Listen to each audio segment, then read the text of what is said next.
আল্লাহুস সামাদ, সেই টাকা নিয়ে রে মুসলমান গোটা দিন যে লাঠি খেলবে শরীরে এনার্জি ঘটে যায়। এই জন্য ওই টাকা দিয়ে কিন্তু আপনার মদ চলছে, বোতল চলছে, চলে কি চলে না বলেন? চলছে কি চলে না? আল্লাহ নবী বলেছেন যদি কোনো মানুষ মদ পান করে রে, যদি কোনো মানুষ শরাব পান করে, তাহলে ওই লোকটা 40 দিন পর্যন্ত নামাজ পড়তে গেলে আল্লাহ রাব্বুল আমিন তার 40 দিন পর্যন্ত নামাজ কবুল করবে না। যদি মুহররম খেলাইতে খেলাইতে, ঢোল বাজাতে বাজাতে, ঝান্ডা খানটা নিশান খানটা হাতে নিয়ে যদি কোনো মানুষ মরে যায়, কোনো মানুষের মত হয়ে যায়, তাইলে ওই লোকটার ঠিকানা কিন্তু জাহান্নামের আগুন হয়ে যাবে। কেন? কিছু এতে শিরকের কাম আছে, কিছু বিদআত আছে। আপনি বলেন তো ভাই রে, আমরা যদি কোনো গায়ের মুসলিম ভাই রাস্তা দিয়ে হেঁটে চলে যায়, যদি চাঁদা চায় ভাই রে 10টা টাকা দিয়ে দিব কি দিব না? যদি আমরা দিয়ে দিই মনখানে শান্তি পাবো না? আল্লাহ কেনে দিনু কেনে দিনু, আমার টাকাটা তো চলে গেল অন্য জায়গাতে। মন দিলে যদি চাহে তো আমরা মনে চিন্তা ভাবা করি আল্লাহ কেন দিনু কেনে দিনু।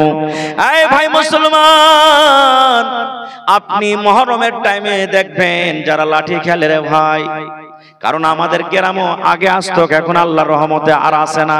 বিহারিরা আসতো লাঠি খেলতে, প্রত্যেক বাড়িতে বাড়িতে গিয়ে কারবারতে টাকা লিত, কারবারতে গম লিত, কারবারতে চাল লিত, আর ঝান্ডা খানাকে ওই পানি দিয়ে দিয়ে বরকত নেওয়ার জন্য ধুয়ে নিত।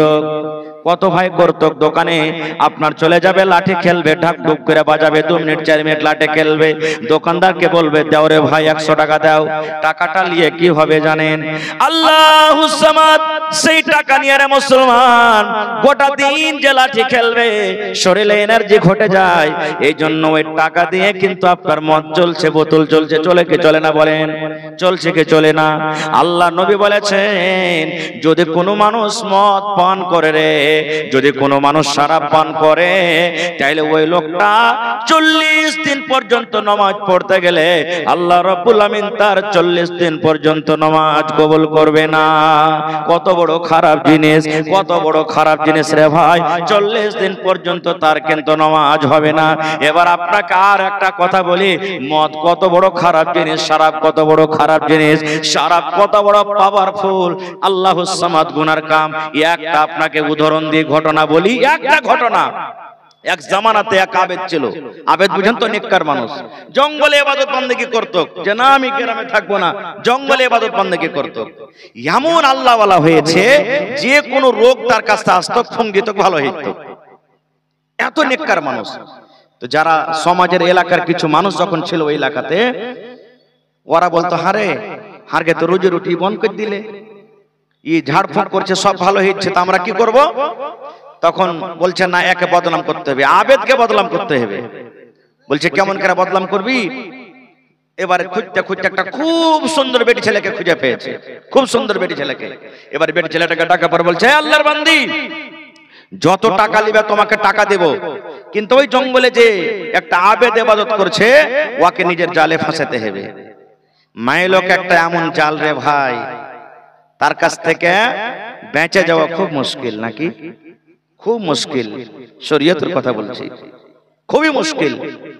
তখন সেই বেটি ছেলেটা বলছে হ্যাঁ তোমরা চিন্তা করিও না গ্রামবাসী, এটা তো আমার 1 মিনিটের কাম, নিজের জালে ফাঁসাবো, যে আল্লাহ আমাকে রূপ দিয়েছে, আমার জৈবন অবস্থা।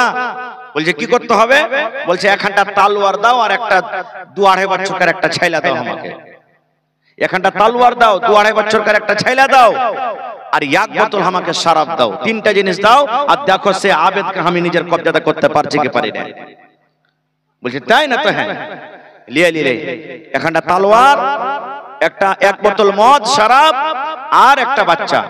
হাঁটতে হাঁটতে জঙ্গলে চলে গেলেন। আবেদ নামাজ পড়ছে জঙ্গলে, নামাজ টামাজ পড়ার পর সালাম ফিরে দেখছে একটা খুব সুন্দর বেটি ছেলে বসে আছে। তাকে বলছে রে আল্লাহর বান্দি, তুমি জঙ্গলে একা এসেছো, কারণটা কি? ওর মন কি যে ছেলেটাকে ফুংটুং দিতে মনে হয় এসছে নাকি?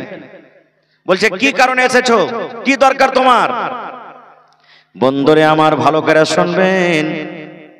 এবারে সেই বেটি ছেলে হাঁটতে হাঁটতে গিয়ে আবেদের পাঞ্জরে বসেছে। বসার পর বলছেন আল্লাহর বান্দারে, তুমি এই মদের বোতলটা নিয়ে নাও, আর মদের বোতল নিয়ে তুমি কিন্তু মদ পান করে নাও। শরাবের বোতল লাও আর তুমি শরাব পান করো। আবেদ বলছেন না, পারবো না এটা করতে। শরাব হলো কবিরা গুনাহ, শরাব পান করা বড় গুনাহ, কবিরা গুনাহ। আমি শরাব পান করতে গেলে নেশা লেগে যাবে, আমার জিন্দেগির আমল বরবাদ হয়ে যাবে, না আমি এটা কাজ করতে পারবো না। এবারে তখন সেই বেটে ছেলে বলছেন, হে আল্লাহর বান্দা, তুমি শরাব পান করতে পারবে না, তাহলে তুমি আইছো আমার সাথে।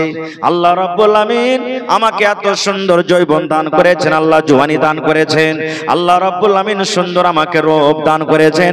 তুমি এসো এসো আমার সাথে, তুমি একবার তুমি জিনা ব্যভিচার করে নাও। নারে তাকবীর।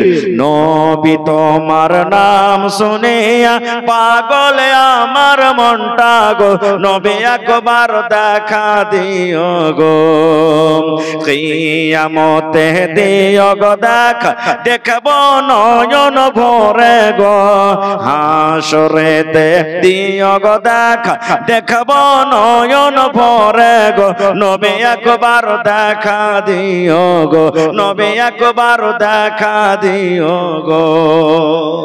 সে বেটি ছেলে বলছেন যে তুমি যখন মদ পান করতে পারবে না, তো এসো তুমি আমার সাথে একবার জেনা করো। বলছে না, এটা পারবো না, তুমি আমার স্ত্রী নও, তুমি একটা অপরিচিত মহিলা, তোমার সাথে আমার জেনা ব্যভিচার করা হারাম, আমি কাজ করতে পারবো না। 3 নম্বরে তাকে অফার দিচ্ছে সে মহিলা, তালোয়ার খানটা লাও, আর তালোয়ার খানটা নিয়ে বাচ্চাটাকে তুমি কাতাল করে দাও। তালোয়ার খানটা নিয়ে কি করো? বাচ্চাকে কাতাল করে দাও। আবেদ তখন বলছেন, ভাই রে দেখেন আবেদ কি বলছেন, বলছেন আল্লাহর বান্দিরে পারবো না রে, আমি এটা করতে পারবো না। এই বাচ্চাটা হলো মাসুম, এই বাচ্চাটা আমার কোনো ক্ষতি করেনি, আমি এই মাসুম বাচ্চাকে আমি বিনা অপরাধে আমি জবাই করতে পারবো না।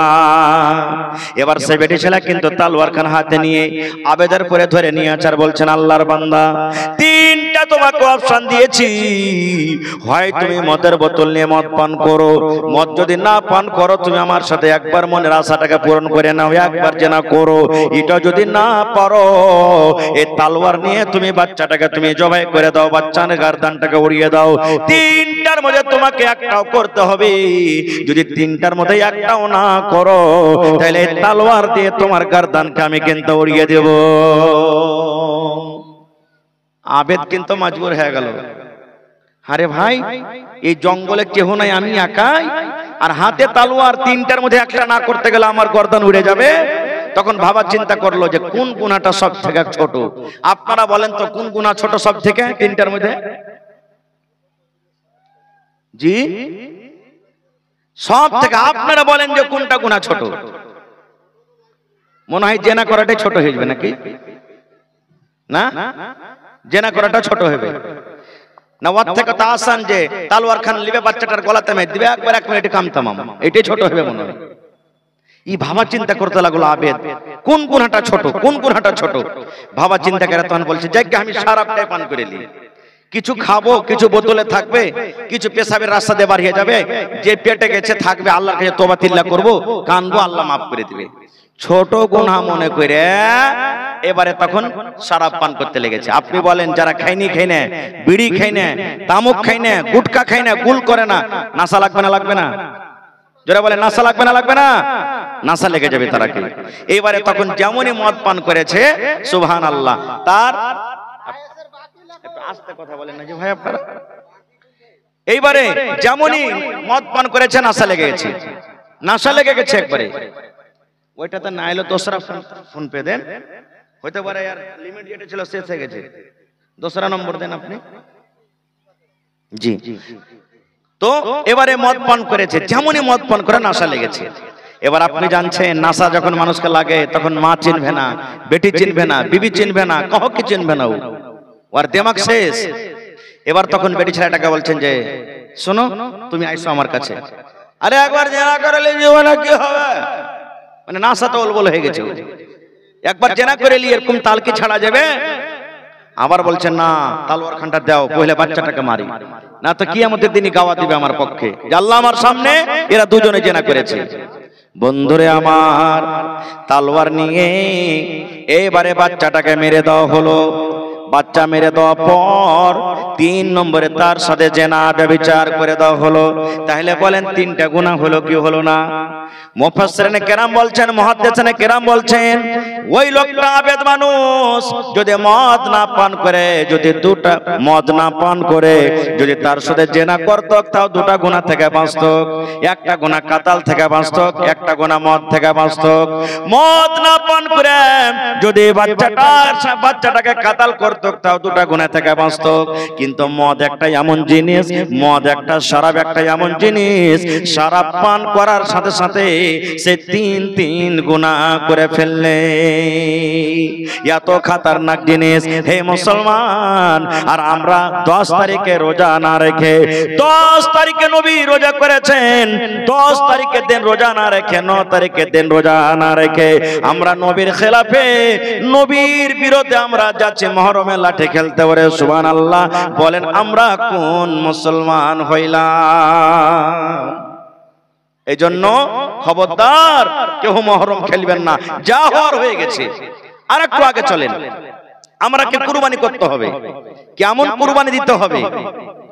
কুরবানি মোটা দিতে হবে, হাদিসের কথা। ভালো মোটা তাজা কুরবানি, যত মোটা দিতে পারেন দেন, মানা নাই। কিন্তু আমরা কোন নিয়তে কুরবানি দেব জানেন? 10 জন 15 জন বসে গেছে, যে কুরবানির টাইম এলো। আরে আব্দুর রহমান তুই কুরবানি কিনেছিস? আরে ভাই কিনেছি। কটিতে কিনেছিস? ভাইরে টাকা পয়সার তঙ্গি আছে তো 20,000 টাকা পড়েছে আমাকে ভাগটাতে। তুই কটি কিনেছিস আব্দুল্লাহ? আরে ভাই আমার ঘাটটা তোর থেকে একটু ভালো আছে। কত আছে? 30,000 টাকা হবে। এই করতে করতে তখন ওয়াকে বলছে যে আরে সুলাইমান তুই কটিতে কিনেছিস? খ্যাপা, বছরে একদিন কুরবানি দিব তো যেমন তেমন দিব। আমি 50,000 টাকা দিয়েছি, তেল চুচে খালি বকনে, তেল চুচে খালি। এই দেখেন। আচ্ছা আপনি বলেন তো, আমার আপনার কুরবানি যদি 1 লাখ টাকা দামের হয়, তো ইসমাইল নবী থেকে বেশি দামি হতে পারে? জোরে বলেন, ইসমাইল নবী থেকে দামি হতে পারে? আল্লাহ রাব্বুল আলামিন কোরআনে বলেন, লা ইয়ানালাল্লাহু লুহুমুহা ওয়ালা দিমাউহা ওয়ালাকিন ইয়ানালুহুত তাকওয়া মিনকুম। আল্লাহ বলেন দুনিয়ার মানুষ রে, তুমি যদি 50,000 টাকা দামের তুমি জানোয়ার জবাই করো, তুমি 1 লাখ টাকা দামের যদি তুমি জানোয়ার জবাই করো, আল্লাহ বলেন বান্দা তুমি যখন জানোয়ার জবাই করবে, তোমার ওই জানোয়ারের গোশত আমার কাছে পৌঁছে না রে। গোশতের আমার দরকার নাই, গোশতের আমি আল্লাহ রাব্বুল আলামিন কিচ্ছু করি না, গোশত আমার কাছে পৌঁছে না। আল্লাহ বলেন তোমার কুরবানিতে কত কেজি রক্ত আছে? 5 কেজি আছে, 10 কেজি আছে। এই রক্ত আমি আল্লাহ রাব্বুল আলামিন দেখি না, আমার কাছে রক্ত পৌঁছে না। আল্লাহ বলেন বান্দারে তোমার গোশত পৌঁছে না আমার কাছে, তোমার জানোয়ারের রক্ত পৌঁছে না, তাইলে পৌঁছে কি? আল্লাহ বলেন ওয়ালাকিন ইয়ানালুহুত তাকওয়া মিনকুম। আমার কাছে যেটা পৌঁছে রে বান্দা, সেটা হলো তোমার ভিতরকার তাকওয়া। তুমি কোন নিয়তে তুমি কুরবানি করো, এই তাকওয়া পৌঁছে আমার কাছে, তাছাড়া কিচ্ছু পৌঁছে না। কিন্তু কত মা খালাকে দেখবেন, আমারকে ভোল্টোর বাপ তো কুরবানি দিতে চাচ্ছিল না যে বুবু, কিন্তু কি করব, কত ঘোঁচা দিয়ে দিয়ে রাজি হয়েছে যে হ্যাঁ জি কুরবানিটা দাও না জি। না দিবে তো ছেলে পিলা গেলা কার দুয়ারে টুকুর টুকুর করে তাকাইবে? বলে না, ছেলে পিলা কার দুয়ারে টুকুর টুকুর করে তাকাইবে কুরবানি না দিবে? তো আপনি বলেন তো এরকম নিয়তে কুরবানি দিয়ে কুরবানি কবুল হবে? জোরে বলেন, কুরবানি কবুল হবে? কুরবানি কবুল হবে না। খো আর একটা জিনিস বলে দিই আপনাদেরকে, কুরবানি দিতে গেলে দাঁতা জানোয়ার কুরবানি করতে হবে। কি করতে হবে? মেলা জায়গা থেকে ফোন আসছে যে হাজি মাওলানা বাড়ির খাসি আছে, পোষা হয়ে গেছে, বাড়িতে ছোট্ট থেকে পুষছি কিন্তু দাঁতিনি, কুরবানি হবে? আল্লাহ রাসূল বলেছেন আমার কথা নয়, লা তাজবাহু ইল্লা মুসিন্না। আল্লাহ রাসূল বলেছেন উম্মত তোমরা কুরবানি করো না রে, কুরবানি তোমরা করো না, কিন্তু মুসিন্না অর্থাৎ দাঁতা, বিনা দাঁতা জানোয়ারে তোমরা কুরবানি করো না। খাসি হতে গেলে দাঁতা লাগবে, খাসি হতে গেলে দাঁতা লাগবে। তোমরা যদি গরু দাও দাঁতা লাগবে, উট দাও দাঁতা লাগবে। আল্লাহ রাসূল বলেছেন উম্মত তোমরা দাঁতা জানোয়ারের কুরবানি করো, বিনা দাঁতা জানোয়ারে তোমরা কিন্তু কুরবানি করিও না। দাঁতা জিনিসের কুরবানি করতে হবে, বিনা দাঁতা জিনিসের কুরবানি আমাদেরকে করা চলবে না গো। এই জন্য কুরবানি আমাদেরকে করতে হবে। আর একটা মাসলা শুনিয়ে দিই আমাদেরকে। কি মাসলা জানেন? আল্লাহ রাসূল বলেছেন হে আমার উম্মত তুমি কুরবানি করার ইরাদা করে নিয়েছো কিন্তু কুরবানির জানোয়ার কিনোনি, কিংবা কুরবানির জানোয়ার তুমি কিনে নিয়েছো, তোমার বাড়িতে খাসি আছে, গরু আছে, তুমি কুরবানি জানোয়ার নিয়ে নিয়েছো, কিংবা এখনো তুমি লেওনি, হয়তো একদিন আগে লিবে, দুদিন আগে লিবে, কিংবা বকরা ঈদে তুমি লিয়া জবাই করবে। আল্লাহ রাসূল বলেছেন তুমি ইরাদা করেছো আমি কুরবানি করব। নবী বলেছেন যে ইরাদা করেছে কুরবানি করব, ওই লোকটার জন্য যখন জিলহিজ্জা মাসের চাঁদ উঠে যাবে, যেদিন চাঁদ উঠে যাবে সেদিন থেকে নিয়ে যতক্ষণ পর্যন্ত জানোয়ারটা জবাই না হবে, অতক্ষণ পর্যন্ত মাথার চাঁদি থেকে নিয়ে পার তাইলা পর্যন্ত শরীরের যেন কিছু না কাটে, মাথার চুল কাটতে পাবে না, মাথার চুল যেন না কাটে, মোজ কাটতে পাবে না, দাড়ি কাটতে পাবে না, বগলের চুল সাফ করতে পাবে না, সারামগার গোড়াতে যে চুল হয় চুল কাটতে পাবে না, কোনি যদি বড় হয়ে যায় কোনি কাটতে পাবে না। আল্লাহ রাসূল বলেছেন উম্মত, বেটা ছেলে হোক কিংবা বেটে ছেলে হোক, মায়ের লোক হোক কিংবা মতলোক হোক, যে কুরবানি করার ইরাদা করে নিয়েছে, কুরবানির জানোয়ার কিনেছে বা কিনেনি কিন্তু ইরাদা আছে কুরবানি এবার করব, নবী বলেছেন উম্মত যেদিন জিলহিজ্জা মাসের চাঁদ উঠে যাবে রে, সেদিন থেকে নিয়ে কুরবানি করা পর্যন্ত ওই লোকটা যেন নিজের শরীরের যেন কিছু না কাটে। এবার মেলায় মানুষ আছে যে হাজি মাওলানা জামাই বাড়তে যে চলে এসছে তো মুরগি জবাই করতে পাবো না, বিয়ে বাড়তে চলে এসছে কই তো জবাই করতে পাবো না। মেলায় ভাই আছে খাসির ব্যাপারী করছে, বিজনেস করছে, করে না? মেলায় ভাই পোল্ট্রি মুরগির ব্যবসা করছে, হাজি মাওলানা তাহলে কি করব? হাদিসটা শুনেন, নবী বলেছেন যে কুরবানি করার ইরাদা করেছে ওই লোকটা নিজের শরীরের কিছু কাটতে পাইবে না রে, কিন্তু ওর জন্য মুরগা জবাই করা মানা নাই, ওর জন্য খাসি জবাই করা মানা নাই, ওর জন্য কয়তো জবাই করা মানা নাই, ওর জন্য গরু জবাই করা মানা নাই, ওর জন্য ভৈঁস জবাই করা মানা নাই। ওই লোকটা জানোয়ার জবাই করতে পাবে, এর তো গুনাহ নাই, কিন্তু নবী যেটা মানা করেছে সেটা হতো শুধু নিজের শরীরের মাথার চানি থেকে নিয়ে তাইলা পর্যন্ত যদি নিজের শরীরের কিন্তু কিছু কাটতে পাবে না। যদি সুন্নাতের পরে আমল করে ওই লোকটা কিন্তু নেকির হকদার হয়ে যাবে, নেকির হকদার হয়ে যাবে। কিন্তু আজকে আমরা কত মানুষ এটা জানছি আর কত মানুষ আমরা জানি না, কাটলে কি না কাটলো কি, নেকি কি গুনাহ কি, আমরা মুসলমান কিন্তু এগুলা জানি না। ভাইরে এই কুরবানিটা আমাদের কাছে কোথা থেকে এসেছে? আমার টাইম কিন্তু খুব শর্ট হয়ে আসছে ভাই। সব থেকে আগে দুনিয়াতে কে কুরবানি করেছিল এটা জানা দরকার আমাদেরকে। দুনিয়াতে সব থেকে প্রথম মানুষের নাম কি বলেন তো আপনারা? জোরে বলেন। আদম আলাইহিস সালাম। আর আদম আলাইহিস সালামের জামানা থেকে কুরবানি চলে আসছে। আদম আলাইহিস সালামের জামানা থেকে নিয়ে ঈসা আলাইহিস সালাম, আমাদের নবীর আগে ঈসা নবী এসেছেন। যত নবী এসেছেন সব নবীর পরে কুরবানি, কিন্তু কুরবানি করে জানোয়ার ওরা ছেড়ে দিয়েছে জমিনে। আসমান থেকে আগুন এসছে আল্লাহর তরফ থেকে, যার হালাল টাকার কুরবানি জ্বালিয়ে দিয়েছে, পুড়িয়ে দিয়েছে আগুনে, ওর কবুল হয়ে গেল। আর যার হারাম টাকার কুরবানি জমিনে পড়ে থেকে গেল। এবার যদি আমানের জমানাতে যদি হয়তো কত যে আমরাকে শরম লাগতো, কত রকম টাকা যে আমরা ইনকাম করছি, কার হয়তো কবুল না হয়তো আল্লাহ জানে, হয়তো না যে ভাই। আমরা মেলায় মানুষ সুদ খাচ্ছি, মেলায় মানুষ ঘুষ খাচ্ছি, মেলায় মানুষ কত জায়েজ নাজায়েজ করছি, হাত দিয়ে টাকা ইনকাম করে কুরবানি দিচ্ছি। মেলায় মানুষ কার ভিতর কে সান্ধিয়ে দেখেছে ভাই? দেখেছে কি? কেউ দেখেনি। তো যা হোক, আদম নবীর দুটা বেটা, ওই জামানাতে যে বাচ্চা জন্ম নিত ডাবল ডাবল জোড়া জোড়া। আপনারা বলেন তো এই জামানাতে নিজের বহিনকে কেউ বিয়ে করতে পারবে? হারাম, হারাম। আপনার স্ত্রী বাড়িতে আছে আর ওয়ারি একটা বহিন আছে, ছোট বহিন হোক কিংবা বড় বহিন হোক, মার পেটের বহিন, নিজের স্ত্রীটাকে বাড়িতে রেখে যদি ফের শালিকে বিয়ে করে চলে আসেন তো চলবে? হারাম, চলবে না। একটাকে তালাক করতে হবে আপনাকে, ওই যেটা স্ত্রী আছে ওকে তালাক করেন, আর না তো কান্তি হবে না। এক মার পেটের দুটা বহিন চলবে না আপনার জাওজিয়াতে, কোনো পুরুষ ছুতে পাবে না। এরকম নিজের বহিনকে কেউ ছুতে পাবে না। তো ওই জামানাতে হয়তো কি আল্লাহ তাবারাক ওয়া তাআলাকে মানুষ আবাদ করনা ছিল, দুনিয়াতে মানুষ বাড়ানো ছিল। একবার বেটা বেটি হতো, ফের পরের বছর বেটা বেটি হলো, ফের পরে যে হলো ফের বেটা বেটি হলো। তো রিশতা কেমন করতো, আল্লাহ তো দুনিয়াকে আবাদ করবে, তখনকার রিশতা তখন ছিল এরকম যে ধরেন 2000 বোঝার জন্য বলছি, 2024 সালে যেটা বেটা বেটি হলো, 2025 সালে যেটা বেটা বেটি হবে, তো এই বেটা ওই বেটি, ওই বেটি বেটা, উল্টা পুল্টা এটা রিশতা আল্লাহ তখন জায়েজ করেছিলেন। তা আদম নবীর দুটো বেটা, বড়টার নাম হলো কাবিল আর ছোটটার নাম হলো কি হাবিল। নাম মনে থাকবেন, বড়টার নাম কি আর ছোটটার নাম হাবিল। কাবিলের সাথে যেটা বেটি ছেলে হয়েছে খুবই সুন্দর, আর হাবিলের সাথে যেটা হয়েছে একটু কম সুন্দর, দেখতে কম সুন্দর। যেমন দুনিয়াতে এখন মেলায় মানুষ আছে, কোন বেটি ছেলে দেখতে সুন্দর, একটু কেউ কম সুন্দর, এরকমই। তো যখন বড় হলো, বিয়ে শাদী দেওয়ার টাইম হলো, তখন কাবিল বলছে হাবিলকে, শোন আমার সাথে এটা হয়েছে যে আমি একে বিয়ে করব, তোর সাথে যেটা হয়েছে তুই ওকে বিয়ে কর। এটা তো শরীয়তে হারাম, নিজের ভাই হয়ে গেল, ভাই বোন হয়ে গেল হারাম।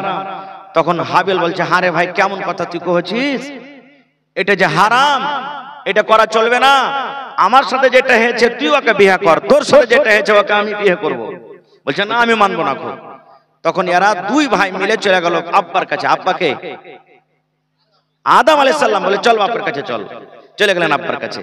আদম নবী বুঝাইলেন, তাও বুঝলেন না। বলছেন না আমি বুঝবো না, বড়টা বুঝলে না, কাবিল বুঝলে না। তখন হযরত আদম আলাইহিস সালাম বলছেন যে এক কাম করো, তোমরা কুরবানি দাও, যার কুরবানি কবুল হয়ে যাবে ওই সুন্দরটাকে বিয়ে করবে, আর যার কবুল হবে না তাহলে ও বিয়ে করতে পারবে না। বড় ভাই কাবিল মনে করছে ঠিক আছে আমি মেনে গেলাম, এবার কুরবানি পেশ করে দিলেন। জীবনের সর্বপ্রথম কুরবানি পেশ হলো। কি কুরবানি? ছোট বেটা মানে হাবিল কুরবানি দিচ্ছেন, একটা জানোয়ারের কুরবানি জবাই করে দিলেন। আর বড় বেটা কাবিল, আদম নবীর বড় বেটা, দানার কুরবানি দিলেন, হয় গহম হোক যাও হোক যাই হোক, দানার কুরবানি দিলেন। ও দানার কুরবানি দিলে আর এই জানোয়ারের কুরবানি দিলে। আল্লাহ রাব্বুল আলামিনের পক্ষ থেকে আগুন এলো, আগুন এসে চারিদিকে ঘুরতে লাগলো, ঘুরতে ঘুরতে ঘুরতে বলে সুবহানাল্লাহ। আদম নবীর যেটা ছোট বেটা জানোয়ারের কুরবানি করেছিলেন হাবিল, হাবিলের কুরবানি কিন্তু কবুল হয়ে গেল। হাবিলের কুরবানি আল্লাহ রাব্বুল আলামিন কবুল করে নিলেন, আর কাবিলের কুরবানি কিন্তু আল্লাহর দরবারে কবুল হলো না। এই দেখেন ভাইয়ের হাসাদ চালু হয়ে গেল, তখন থেকে মন খারাপ হয়ে গেল। আর হ্যাঁ আমার কুরবানি কবুল হলো না, আমার কুরবানি কবুল হলো, আমি অপমান হয়ে গেল।